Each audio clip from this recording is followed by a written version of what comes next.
The twin moons of Ilarian Prime hung low in the violet sky, casting their cold light across the citadel's marble terraces.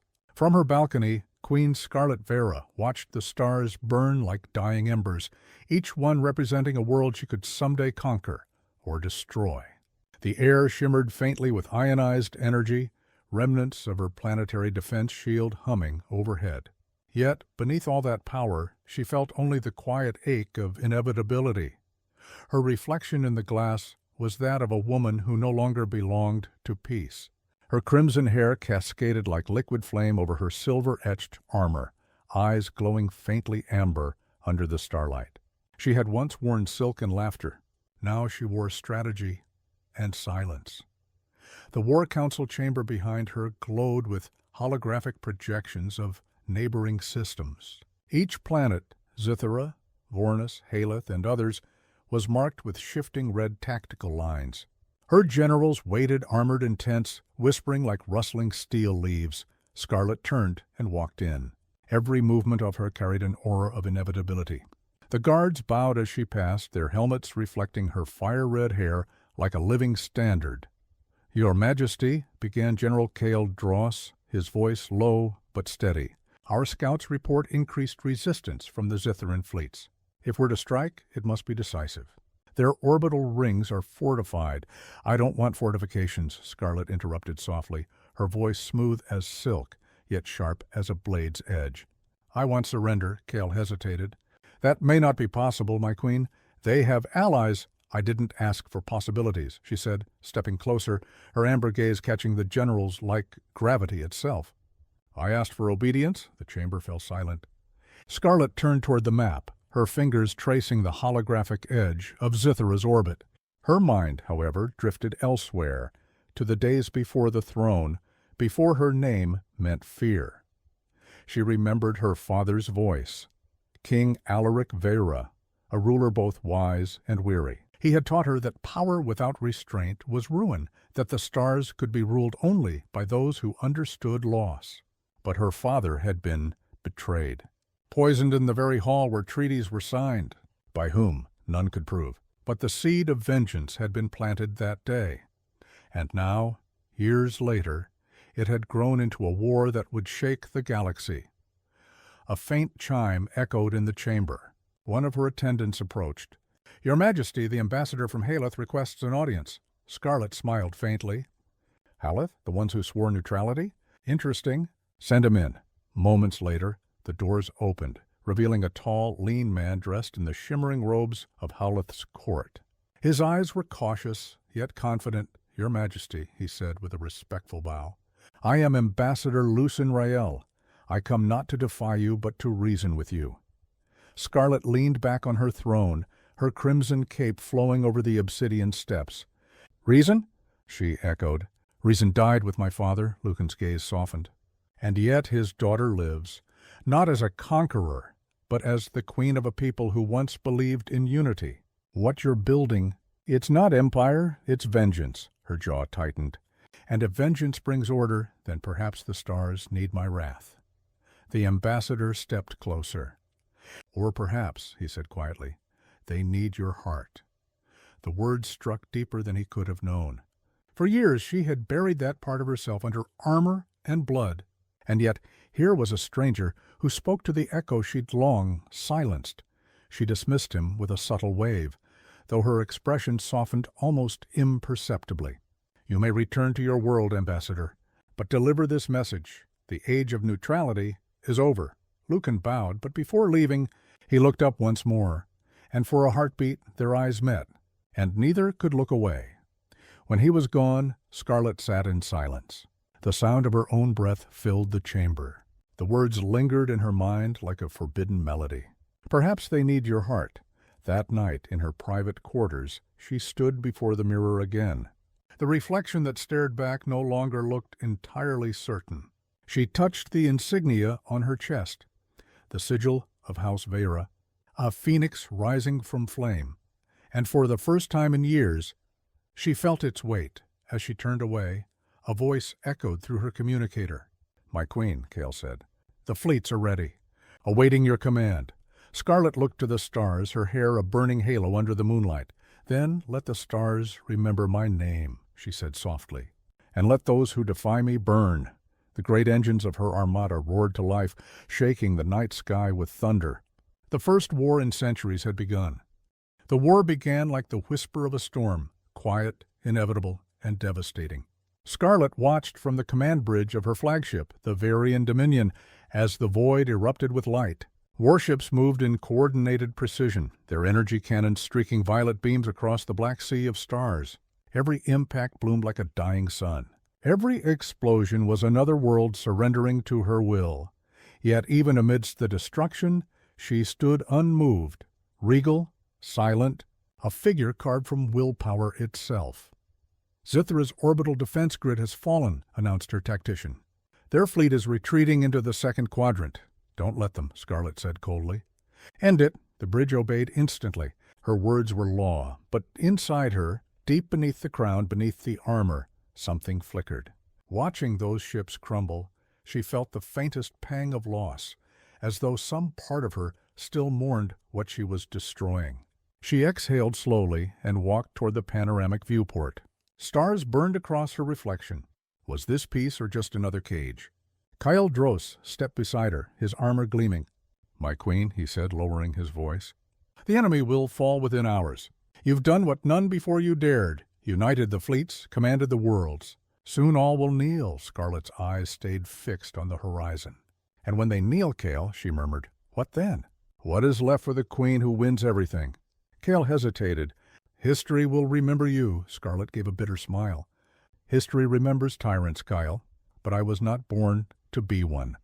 He opened his mouth to answer, but the comms officer interrupted. "Priority transmission incoming, Your Majesty." "From Haleth." The room fell silent. Scarlett's expression hardened. "Put it through." The holographic display shimmered, revealing the face of Lucien Rael once more. His robes were torn, his face shadowed by smoke and grief. "Scarlett," he began, the formality gone. "You must stop this. Zithra's cities are falling apart. Millions are dying. I know what you think you're doing, but this isn't justice. It's annihilation." Scarlett's eyes glowed faintly. "You think I enjoy this? I think you've forgotten how not to." That struck her harder than any weapon could. Around her, officers avoided eye contact, pretending not to hear. Lucan's voice softened. "Once your father spoke of peace. He said you had a gift, not for conquest, but compassion. Where did she go, Scarlett?" Her throat tightened. "She died," she whispered, "the night they poisoned him." Lucan stepped closer through the projection. "Then let her live again. End this war before you become what you hate." For a long moment the queen said nothing. Then she turned away. Transmission terminated. The hologram blinked out. Kyle frowned. "You should have him silenced, my queen." His words sowed doubt. Scarlett stared out into the dark. "No," she said quietly. "Let him speak." "A queen who fears words is already broken." Later, in her private quarters, the echoes of battle still hummed faintly through the ship's hull. Scarlett sat before a grand mirror, brushing her crimson hair, the same color as the banners of Vera, the same hue as the blood spilled in her name. Her hand trembled slightly. She closed her eyes and tried to remember her father's voice again. "Strength without mercy is emptiness." A soft chime at the door interrupted her thoughts. "Enter," she said. Lucan Rail stepped inside, this time in person, escorted by 2 guards. His robes were still stained from travel, his eyes weary but steady. Scarlett's brows furrowed. "How did you—" "I came under diplomatic code," he said. "You didn't deny me access," she sighed. "Perhaps I should have." He stepped closer, studying her face, the fire and fatigue that coexisted within her. "You look tired, my queen." "Queens don't get tired," she replied softly. "We simply burn slower," Lucien smiled faintly. "You don't have to burn at all." There was something about his calmness that disarmed her. She turned away, walking toward the balcony overlooking the stars. "You speak as though I can simply walk away, as though the universe would forgive me." "Maybe not the universe," Lucien said, moving to stand beside her. "But you could forgive yourself." The silence between them deepened. For a moment, the queen and the diplomat were no longer enemies, just 2 souls caught between duty and desire. Scarlett's voice trembled. barely above a whisper. If I stop now, Cale will revolt. The War Council will fracture. Everything my father built will fall apart. Then rebuild it, Lucan said simply. But this time, build it with hope, not fire. She turned to him, and for the first time there were tears in her eyes. They glimmered faintly in the moonlight, like jewels on her cheeks. Lucan reached out but hesitated before touching her hand. "Scarlett," he said softly, "you don't have to do this alone." The air between them pulsed. Electric, fragile, human. Her lips parted. "You shouldn't be here." "Maybe not," he murmured. "But I am." And then, against the weight of reason, the crown, and the stars themselves, she kissed him. It was not a kiss of triumph, but of surrender, of two broken halves finding one moment of peace amid a burning universe. When they finally parted, Scarlett's eyes burned with something new, not vengeance, but resolve. She stepped back, her voice quiet but certain. "If I am to change the course of this war, I'll need someone who reminds me why it matters." Lucan smiled faintly. "Then I'll stay." And for the first time in years, Queen Scarlett Vera allowed herself to hope. The morning came softly aboard the Varian Dominion. For once it wasn't marked by alarms or reports of destruction, but by the quiet hum of engines gliding through the void. Scarlett sat in her private chamber looking out at the drifting starlight, her hands clasped around a cup of dark tea. Lucan stood nearby, still wearing his diplomat robes, his presence strangely comforting. "You've gone quiet," he said gently. "I'm listening," she replied. "To what?" "The silence," she murmured. "It's strange how loud it feels when you've spent years surrounded by war." Lucan smiled faintly. "Maybe it's what peace sounds like." Scarlett's gaze shifted to him. "Peace doesn't exist out here, Lucan. It's just the space between battles." "Then let's make it longer," he said softly. "Let's stretch that space until it becomes something real." Her lips curved into a small, tired smile. "You talk like it's easy." "It isn't," he admitted. "But neither was conquering 5 worlds. And you did that?" Scarlett's smile faded. "And how many lives did I destroy to do it?" Lucan didn't answer. He didn't need to. The silence spoke for both of them. Hours later, in the War Council chamber, the mood was far less gentle. Generals stood around the holographic map of the galaxy, their voices sharp and urgent. Kyle Draw stood at the head of the table, his armor glinting under the cold lights. "The fleets of Erythra are mobilizing, my queen. If we strike now, we can take their moons within days." Scarlett approached, her long crimson cloak trailing behind her. "And what of the civilians?" Cale hesitated. "Collateral, Majesty." As always, her emerald eyes flashed. "Not any more." The room fell silent. "My queen?" Cale's brow furrowed. Scarlett stepped forward, her voice steady. "We will not burn another city. We will not bomb another world into submission. Prepare the diplomatic channels. I want a ceasefire message sent to the Erythran Council." Cale blinked, stunned. "A ceasefire?" "Your Majesty, with respect, this is madness." "They're on their knees!" "Exactly," she said coldly. "Which means we have the power to choose mercy." Cale's jaw tightened. "Mercy will be seen as weakness." Scarlett's tone hardened. "Then let them see me weak. I've been strong for too long." Lucan watched from the shadows, pride flickering in his expression. Cale's hand clenched at his side. "You've changed," he said finally. Scarlett met his gaze. "No, Cale. I've remembered who I was." The room erupted into murmurs, half in disbelief, half in confusion. Cale's eyes flickered toward Lucan. "It's him, isn't it? The diplomat. He's poisoned your resolve." Lucan stepped forward, calm but firm. "I didn't poison anything, General. I reminded her that conquest without conscience destroys the conqueror too." Cale's expression darkened. "Careful, diplomat. Your tongue could cost you your life." Scarlett's voice cut through the tension like a blade. "Enough." Cale turned toward her, fury brewing in his eyes. "You would throw away everything we've fought for, everything your father built, because of him." Scarlett's expression softened, but her words were steel. "No, Cale, because of me." The silence that followed was heavy, the kind that carried history. Grief and change all at once. Finally, Cale bowed his head slightly, but the tension in his shoulders betrayed his defiance. "As you command, my queen." When the chamber emptied, Lucan turned to her. "You know he'll move against you." "I know," she said quietly. "But I won't let fear rule me any more." That night, Scarlett couldn't sleep. She wandered the observation deck, alone except for the endless spread of stars. The weight of her decision pressed against her chest, heavier than any crown she'd worn. Lucan found her there, barefoot, her crimson hair glowing faintly in the starlight. "You should rest," he said softly. She shook her head. "I can't. Every time I close my eyes, I see the faces of the ones we've lost." Lucan stepped closer, his voice gentle. "Then let me stay with you." Just for a while she hesitated, then nodded. "All right." They stood side by side, gazing at the swirling clouds of a nebula in the distance. "Do you ever think," she began, "that maybe the universe doesn't want peace? That maybe conflict is its heartbeat?"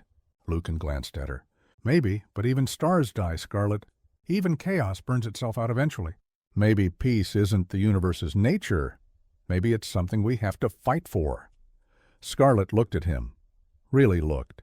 The man who had once been her enemy now stood as her anchor. She didn't understand how, but something in her had changed when she let him in. She turned toward him slowly.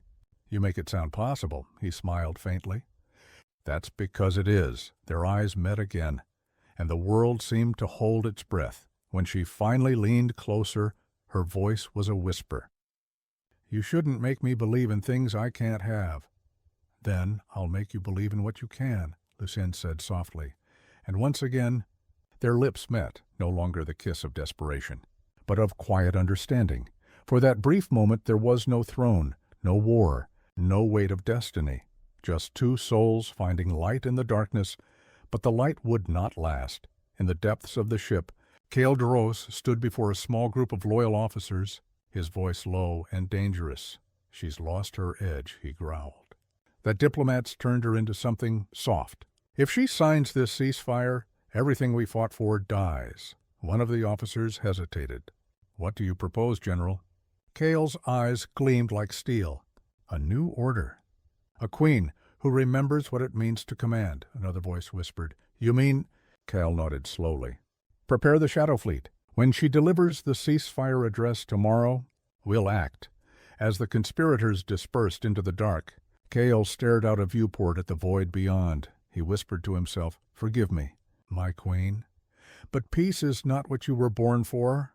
Scarlett woke with unease gnawing at her. The stars outside her quarters felt wrong. The usual rhythm of the ship seemed off, too quiet. Lucan was still asleep beside her, his breathing soft.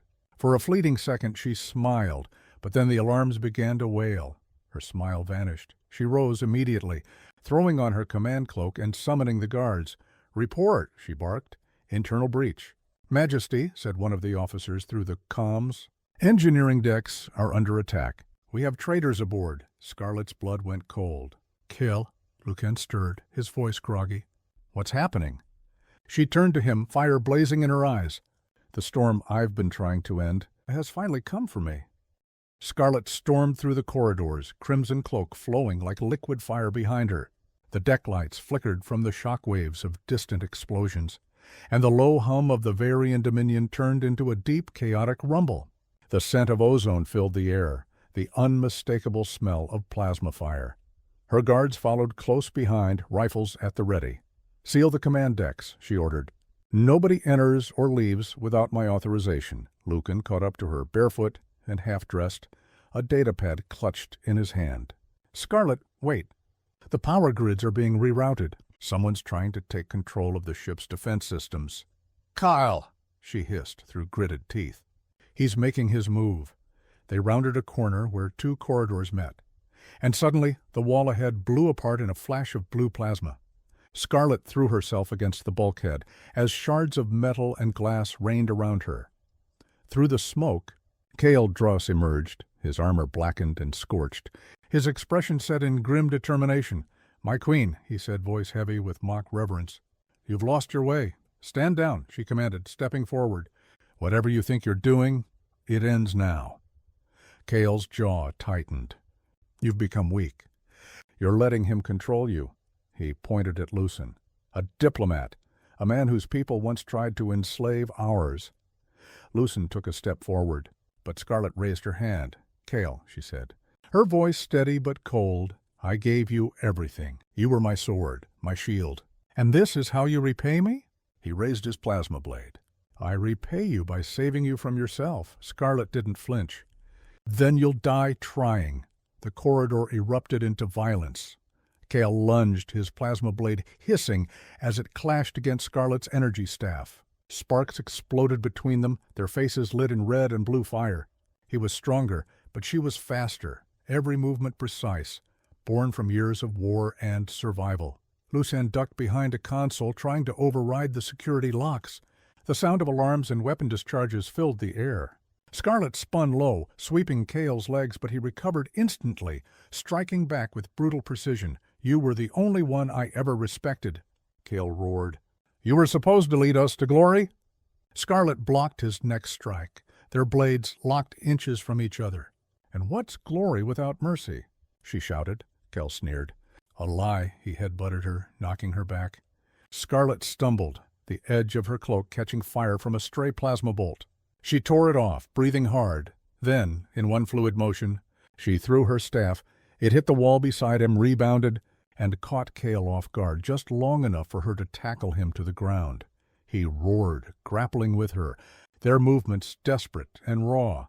Lucien finally managed to activate the bulkhead controls. Scarlett, now! She twisted away from Kale and slammed her hand onto the panel.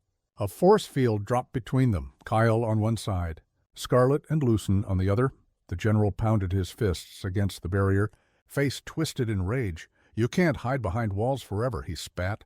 Scarlett stared at him through the shimmering field. No, she said softly, but I can build something behind them. Kale's eyes burned with hatred. You'll doom us all. Then let it be my doom, she whispered. He backed away as the corridor filled with security drones. His last words echoed faintly through the comm. You're not my queen anymore. The barrier sealed with a final metallic hiss. Scarlett leaned against the wall, her body trembling from adrenaline. Lucan caught her shoulders. You're bleeding. She looked down, a thin cut across her arm, glowing faintly from plasma residue. It's nothing, she said, though her voice shook. Scarlett. He hesitated, then brushed a strand of red hair from her face. You can't keep fighting everyone. Her eyes flicked up to meet his. I don't have a choice. Yes, you do, he said softly. You always have. For a moment, neither spoke. The ship groaned around them as the fires were slowly contained, the alarms dying one by one. Finally, Scarlett pulled away. We need to get to the bridge. If Kale has access to the fleet command, he can still strike the Erythran moons before the ceasefire is confirmed. Lucien nodded. Then we stop him together. She gave a faint, grim smile. Together. The bridge was chaos when they arrived. Officers shouted over one another, trying to reroute communications. Report! Scarlett barked. Kale's forces have seized 3 hangars and half the engineering deck, an officer said. He's rallying the Shadow Fleet under his command. Lucien checked the data feeds. He's also transmitting on open channels, claiming you've been compromised, that he's assuming control until the Queen's mental clarity is restored. Scarlett's expression hardened. So he's calling me insane. Lucan gave a wry smile. It's a classic political move, she exhaled slowly. Then I'll show them I'm still very sane. Scarlett activated the central holodisplay, her image projecting across every ship under her rule. She stood tall, crimson hair cascading over her shoulders, her gaze unyielding. This is your queen, she began. Her voice echoed through the fleet. Some among you have forgotten who we are. We do not conquer for the sake of blood. We do not destroy because we can. We rise as because we must. Kaeldros has turned against his crown. Any who follow him will face the full judgment of Varia, Lucan whispered. You're turning the tide already. But Scarlett wasn't done. She paused, then added quietly, and if I fall, then let it be known I fell fighting for peace, not power. The transmission ended. The bridge fell silent. Then, one by one, officers began to stand. For the Queen, said the first. For the Queen, echoed the rest. Scarlett turned to Lucan, a flicker of hope in her eyes. Maybe this isn't the end after all, he smiled softly. Or maybe it's just the beginning. The next hours were a blur of command orders, skirmishes, and strategic maneuvers. Kale's rebellion spread like wildfire, but so did loyalty to Scarlett. In the midst of it all, there was one brief moment, a quiet corner of the bridge. Between the chaos when Lucen took her hand. "Scarlett," he said, "when this is over, if it ever ends, promise me something." "What?" she asked, not taking her eyes off the tactical display. "That you'll let yourself live. Not just rule. Not just fight. Live." She turned to him, expression softening. "I don't even know what that means anymore," he smiled sadly. "Then I'll show you." Before she could answer, the tactical alarms blared. "General Dross's flagship is powering its main cannon," shouted an officer. "He's aiming straight for us." Scarlett's heart lurched. "Shields to maximum. Redirect all auxiliary power." The stars outside brightened, then split into blinding light as the first shot struck. The Varian Dominion shook violently. Panels exploded. Crew members were thrown to the floor. Lucen grabbed Scarlett, pulling her away from the collapsing console. "We have to move!" She struggled to her feet, eyes blazing. "Not yet. I'm ending this now." She looked out the viewport at Kale's massive warship. The obsidian rain loomed like a predator, its engines glowing with hateful light. "Prepare the counterstrike," she ordered. "Target his reactor core." Lucen stared at her. "That'll destroy both ships." "I know," she said. He grabbed her arm. "Scarlett, you'll die." Her gaze softened. "If it means saving everyone else, then so be it." Lucen's grip tightened, desperate, trembling. "I can't lose you." She looked at him, her voice breaking for the first time. "Then don't watch." She turned back to the controls, the fire of a queen rekindling in her heart. The crimson horizon of Virelion burned like molten glass as Queen Scarlett stood upon her obsidian balcony, her red hair flowing wildly in the wind. Below her, the capital city pulsed with the rhythm of preparation, soldiers assembling in black armor, banners unfurling with the insignia of the Crimson Dominion. For centuries, her people had hidden in the shadows of the galactic powers, crushed beneath treaties and exploitation. Now she would rise above them all. Her reflection shimmered in the polished metal railing, eyes of deep amber, hard but alive, filled with a vision that no one else dared to hold. Her advisor, General Kale, approached quietly from behind, his boots echoing on the cold marble. "Your Majesty," he said, bowing low. "The Council has convened. They await your orders." Scarlett didn't turn. "They doubt me still, don't they?" Kale hesitated. "They fear what this war could cost us." A faint smile touched her lips. "Good. Fear keeps them loyal. But soon it will keep our enemies on their knees."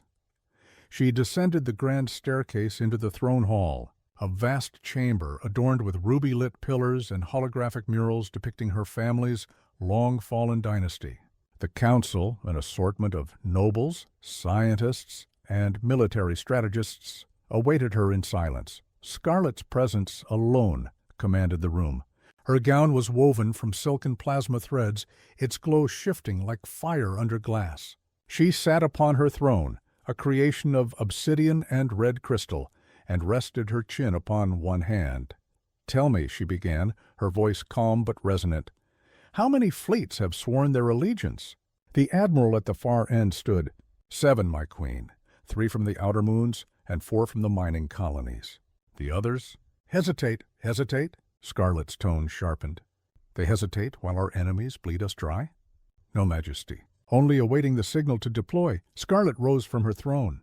"Then let the galaxy know." "The signal has been given." She extended her hand and the admiral activated the transmission beacon. Across the stars, her voice echoed into every allied ship, every hidden base, every frightened soul tired of oppression. "This is Queen Scarlett of Virelion. For too long, we've bent our knees to tyrants who see us as dust beneath their boots. No more. From this moment, we rise as one dominion. Let the stars tremble, for we are coming." The council chamber filled with thunderous applause. Kale watched her, awe and concern warring within him. When the applause died, he stepped closer. "Scarlett, you speak like a conqueror." "I speak like a survivor," she replied softly.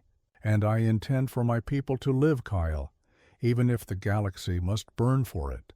That night she walked alone in her garden, a floating expanse of bioluminescent trees and glowing river suspended in the air. The scent of night-blooming flowers surrounded her, soothing the storm that brewed within.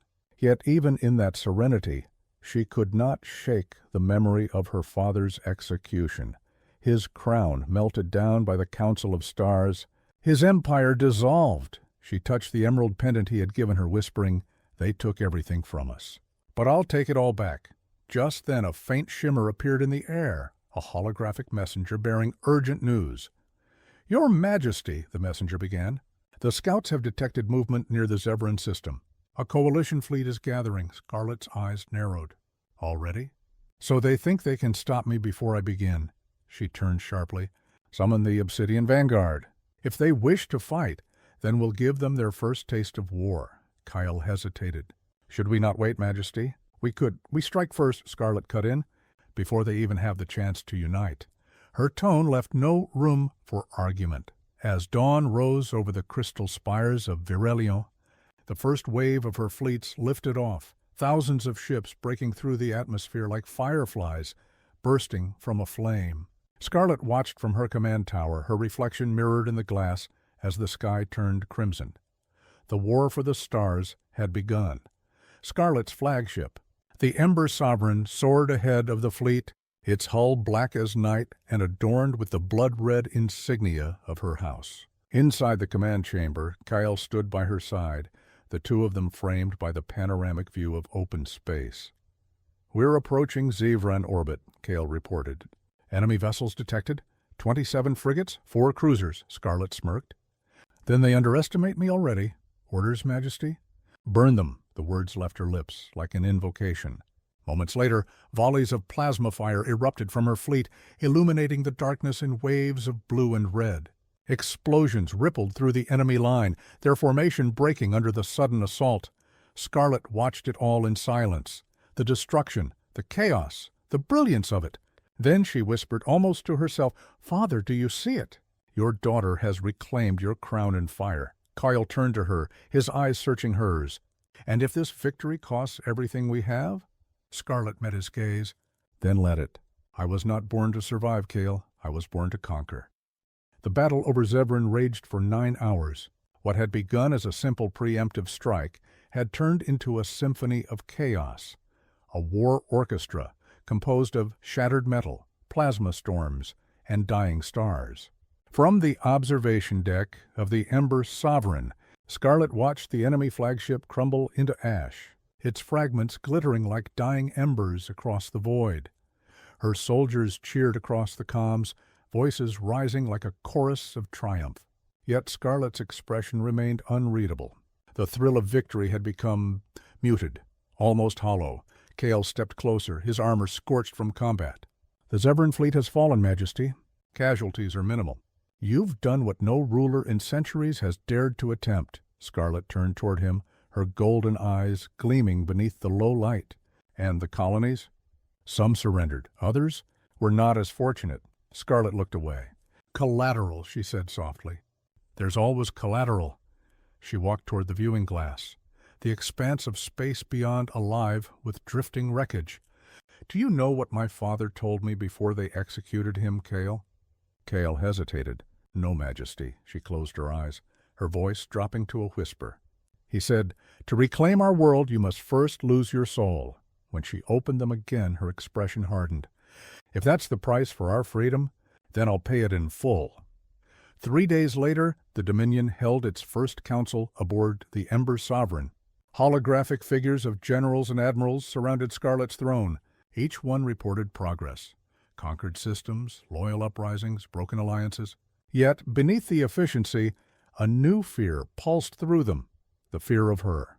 When General Theros, a man known for his arrogance, dared to question the brutality of her campaign, Scarlett's eyes snapped toward him. "You think mercy builds empires?"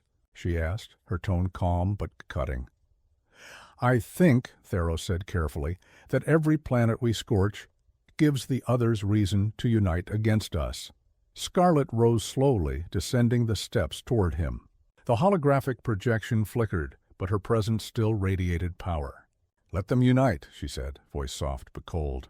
"Let them build their armadas, gather their kings. I will crush them all the same. The Dominion does not ask for obedience.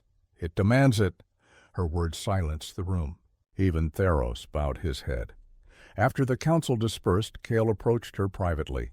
"You're pushing them too hard," he said quietly. Fear will keep them silent, but it won't keep them loyal. Scarlett glanced over her shoulder. You mistake loyalty for love, Kyle. I don't need them to love me. I need them to follow me Cale's side. And what if one day you look behind you and no one's left to follow? Scarlett turned fully, her expression unreadable.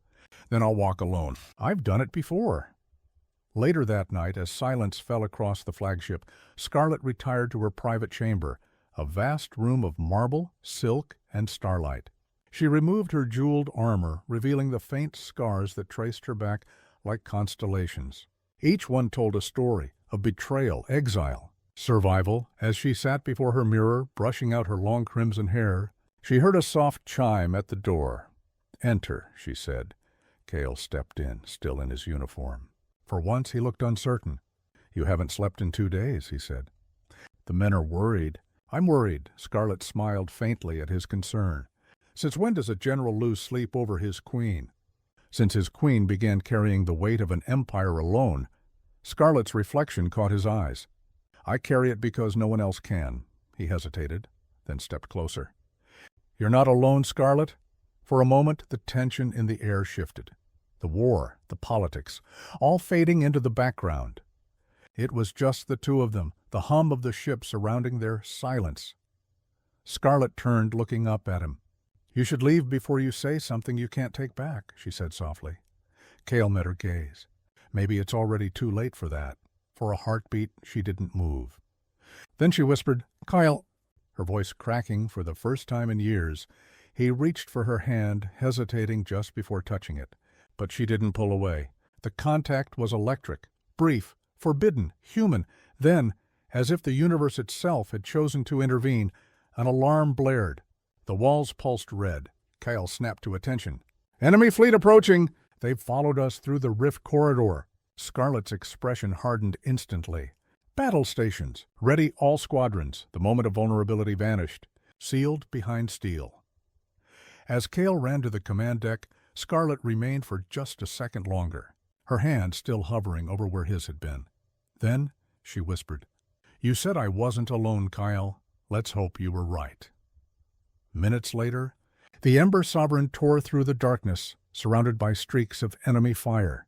The enemy fleet was vast, an alliance of rival worlds united under one goal: to end the Crimson Dominion. Scarlett stood at the center of the command bridge, a vision of fury and grace. Her voice cut through the chaos. "Activate the Leviathan cannons. Target their command ship. Majesty, if we fire those, we risk destabilizing our own shield matrix." "Do it," she ordered. "I won't survive by hesitation." As the massive energy cannons charged, Kyle turned to her. "If we fire, there's no turning back. This will be the act that defines your legacy." Scarlett's gaze locked with his. "Then let it be written in fire." The cannons unleashed their wrath, twin beams of searing light cutting through the void. The enemy flagship shattered instantly, the shockwave rippling across the stars. The bridge fell silent. Victory again. But this one felt heavier. Kyle turned to her. "You've won, Majesty." Again, Scarlett looked at the dying light of the explosion. "No, Cale.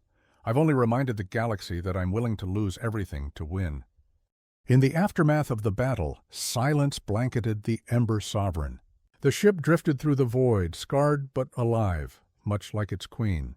The glow from the shattered fleet still lingered outside the viewport, a graveyard of stars and steel. Scarlett stood alone in the war room, watching the floating wreckage. Her reflection in the glass looked almost ghostly.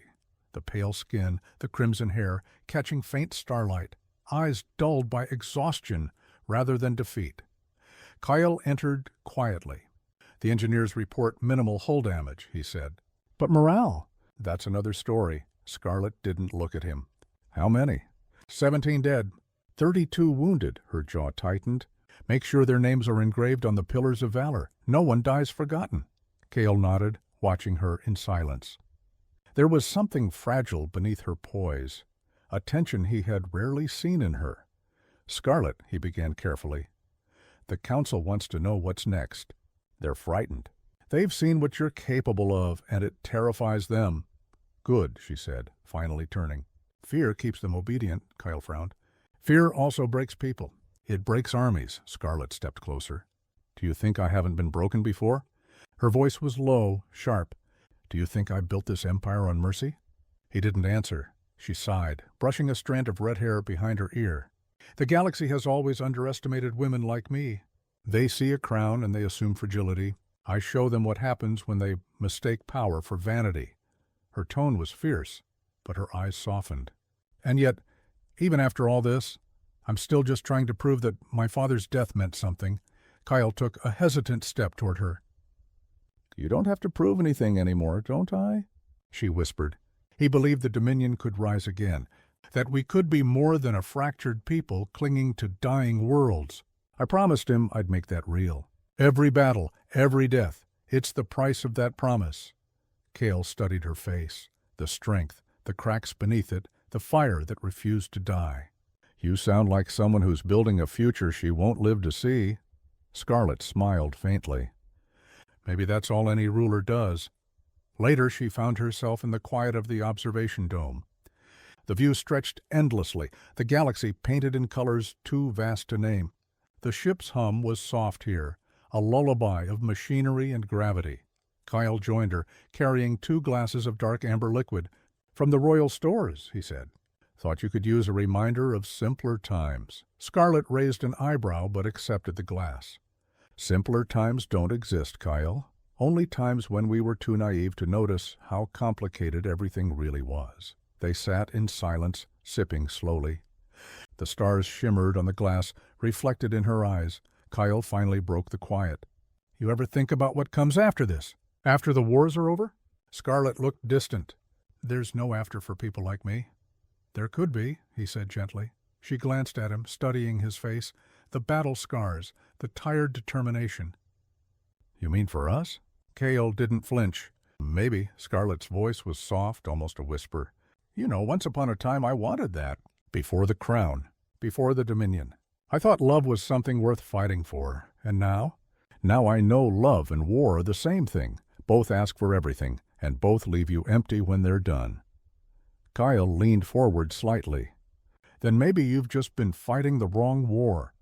The silence that followed was heavy, charged. Scarlett's gaze lingered on his, her heartbeat quickening against her will. She looked away first. Kyle, don't, he sighed. You keep saying that, but you never tell me to stop caring. Because I can't, she admitted. Voice trembling, the air between them grew thick with unspoken things. Grief, longing, loyalty twisted into something deeper. For the first time in years, Scarlett felt like the armor she wore wasn't made of metal, but of fear. Then the comms channel interrupted. Majesty! Urgent transmission from the outer colonies. An uprising. Scarlett's expression hardened instantly, the Queen reawakening. Patch it through to the bridge. She rose, placing her glass aside. Before she left, Cal caught her wrist, briefly, desperately. Don't lose yourself in this, he said. Not again. She turned her hand, letting his fingers go. If I do, you'll have to find me. The next day, the Ember Sovereign descended into the storm-racked atmosphere of Arcanus Prime, a mining colony that had declared rebellion against the Dominion. Scarlett stood at the front of her landing squad, her crimson cloak whipping in the wind. The rebels gathered in the square, hundreds of desperate men and women shouting her name with venom. The Queen who had taken their sons, their fields, their freedom. Scarlett lifted her hand. You think I came here to crush you, she called out, her voice echoing through the storm. But I came to remind you, I am you. I bled for the same sky you now curse me under. The crowd faltered. I fight because no one else would. I build because everyone else abandoned hope. You call me a tyrant, but I am the only one who remembers why we were worth saving. Her words cut through the thunder like fire. Slowly, the shouts died down. People began to lower their weapons. Cale watched from behind her, awe flickering in his eyes. When she finished, the storm itself seemed to pause, as if even nature bowed to her will. Later, as they left the planet in silence, Cal said, You didn't need to fire a single shot. Scarlett smiled faintly. Not all wars are won with weapons. He looked at her, admiration mixing with something deeper. And not all queens are remembered for their crowns. Scarlett didn't sleep that night. The ship was quiet. the kind of silence that only existed between wars. She walked the halls barefoot, her reflection flickering in the metallic walls. For the first time in years, she allowed herself to feel the weight of everything she'd built. The Dominion had been her father's dream, but now it was hers alone to carry, a crown made of fire and blood. Every victory came with ghosts. Every act of power carved another scar inside her. She stopped at the viewing chamber where the stars spilled endlessly across the void. Cale was already there, leaning against the console, eyes fixed on the galaxy map rotating in soft blue light. "Can't sleep either?" she asked quietly. He turned, giving a small smile. "You've made insomnia contagious," Scarlett smirked. "Add that to my list of royal powers." For a moment, they just looked at each other, two soldiers at the edge of a dream too big to survive. Cale broke the silence first. "They're calling you the Flame Queen now, across the colonies. Some say it with fear, others with devotion." Scarlett's gaze drifted toward the starlight. "A crown doesn't care what they call you as long as they kneel." Kyle stepped closer, voice softer now. "And if you didn't want them to kneel? If you just wanted someone to stand beside you?" Scarlett met his eyes, and something in her chest faltered. "That would be dangerous," she whispered. "Why?" "Because I might not make them kneel." Kyle's breath caught. Her voice carried no command now, only vulnerability. Slowly, he reached out, brushing his fingers against hers. She didn't pull away this time. The stars shimmered around them, caught in the gravity of something older than war. Then, the comms console flickered to life, breaking the moment. "Your Majesty," came the voice of Admiral Saren, static cutting through the line. "We have reports of movement from the Celestian Accord. Their fleets are mobilizing near the Seraph Belt." Scarlett drew in a steady breath, her expression tightening. "They're responding to the Arcana's incident," Kyle sighed. "They'll claim you overstepped your boundaries, that you're expanding the Dominion too fast. Then they'll learn what happens when they mistake peace for weakness," she said. The fire back in her tone, she moved toward the command deck, cloak trailing behind her like a living flame. Kyle followed, the moment between them buried beneath the machinery of empire. The following days were filled with tension. Fleet movements across the Seraph Belt grew increasingly aggressive. Reports came in of Celestian scouts trespassing into Dominion-controlled space. Every hour brought another demand for diplomacy, and another reason to ignore it. Scarlett stood over the hollow map, tracing her finger across the star systems that once belonged to her ancestors. "We can't keep defending borders," she murmured. "We need to make the border theirs," Cale frowned. "You're talking about a preemptive strike." "I'm talking about survival," she countered. "The Accord doesn't want peace. They want submission," he hesitated. "And if your people don't want another war?" "They don't have to," she said, eyes hardening. "They just have to live long enough to see it end." Cale stepped forward, lowering his voice. "You sound like your father when he planned the burning campaign, and you swore you'd never repeat his mistakes." Her eyes flashed. "I swore I'd win his war." The room went silent. Cale's expression softened. "Scarlett, I'm not your enemy." She closed her eyes for a long moment, her voice trembling when she finally spoke. "Then don't make me choose between you and the Dominion." He took a slow step back, as if she'd struck him without touching him. 3 days later, the fleets were ready. Hundreds of Dominion dreadnoughts orbited the twin suns of Carthene, their hulls glimmering like obsidian knives in the light. Scarlett stood at the command platform, watching the formation with a sense of cold destiny. "Signal the forward battalions," she said. "We move at dawn." Cale hesitated beside her.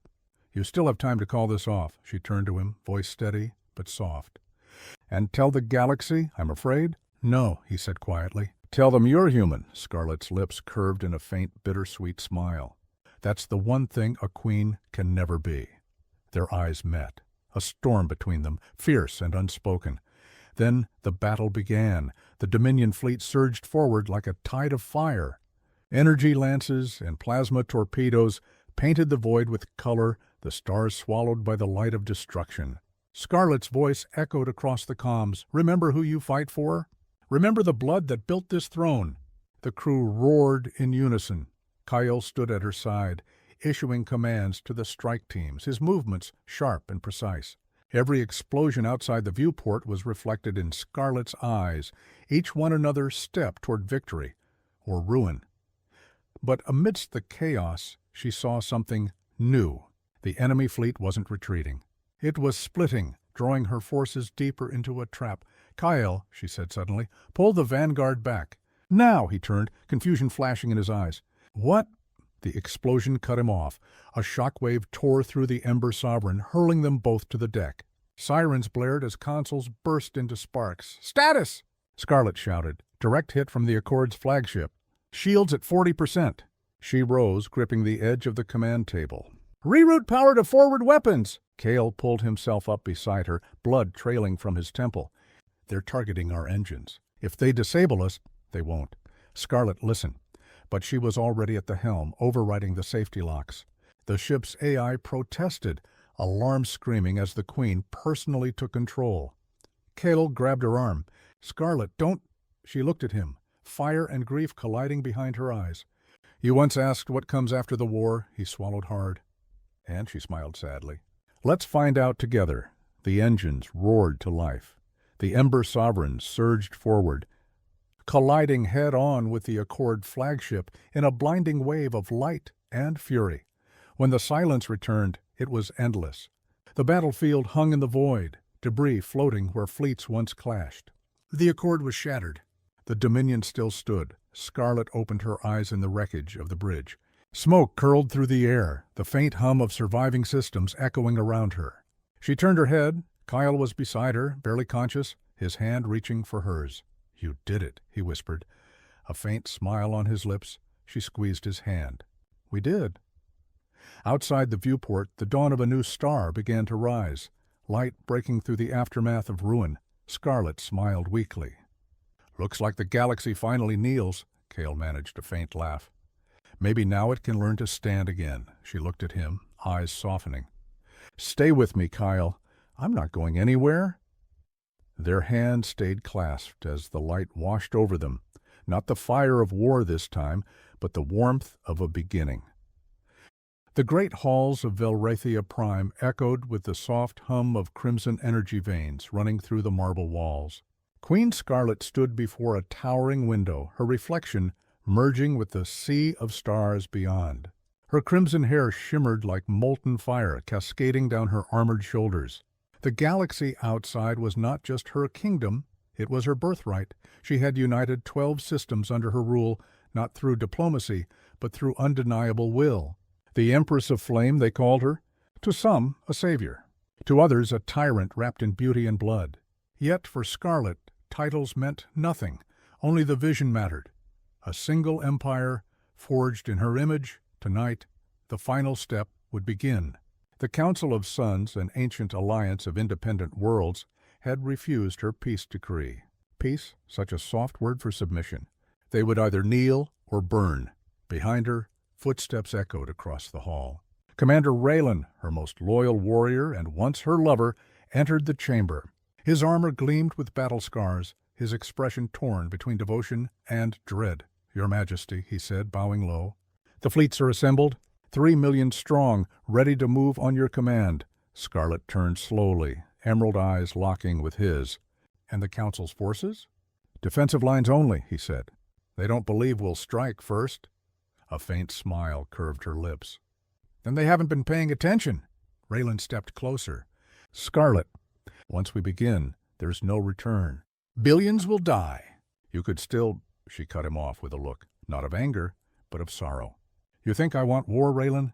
You think I find joy in destruction? No. But the universe is chaos. It devours the weak, rewards the cruel.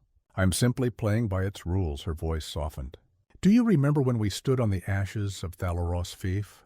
You held my hand, and we swore that we'd never bow to anyone again.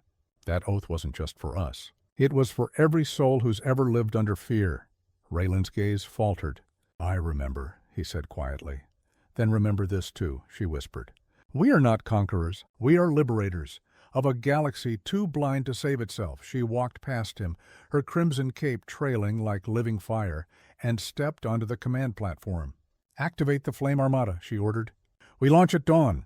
The chamber trembled as the engines of 10,000 ships roared to life.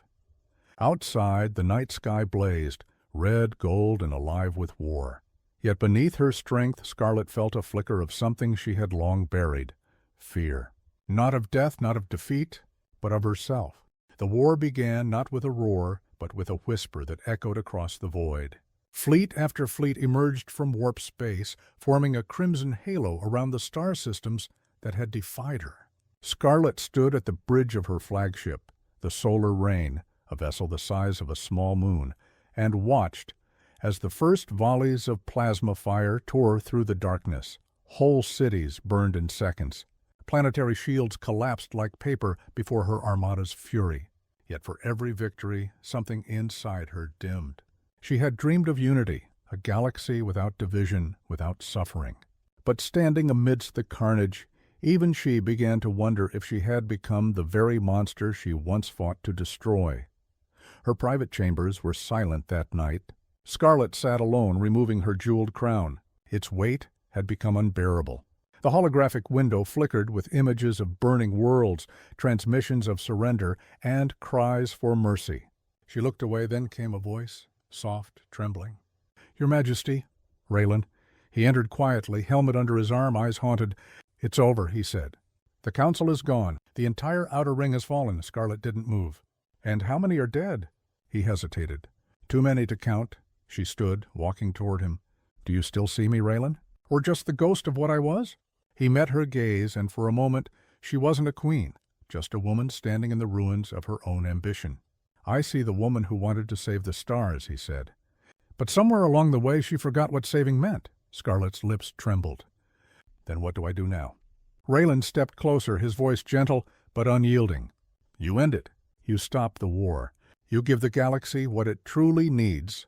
Not fire, but forgiveness." She turned away, staring out into the endless field of stars. Her reflection glowed faintly against the glass, her crimson hair burning like a dying sun. Slowly, she raised her hand and opened a transmission across every known system. "This is Queen Scarlett of Elrathia Prime," she began, her voice echoing through a million frequencies. "Today I end the war I began. I cannot undo what I've done, but I can promise this: no more blood will be spilled in my name." There was silence, the kind of silence that ripples through eternity. And then, one by one, the fleets powered down. The stars seemed to exhale. Raylan watched her, pride and sorrow blending in his eyes. "You've done it," he said softly. Scarlett smiled faintly, tears glistening like molten glass. "No, Raylan, we've done it." She stepped toward the viewing window, watching the first light of dawn rise over the war-torn horizon. "Maybe this is what it means to rule," she whispered. "Not to conquer, but to heal." And as the light bathed her face, Scarlett, the queen who had once set the stars ablaze, finally felt something she hadn't known in years.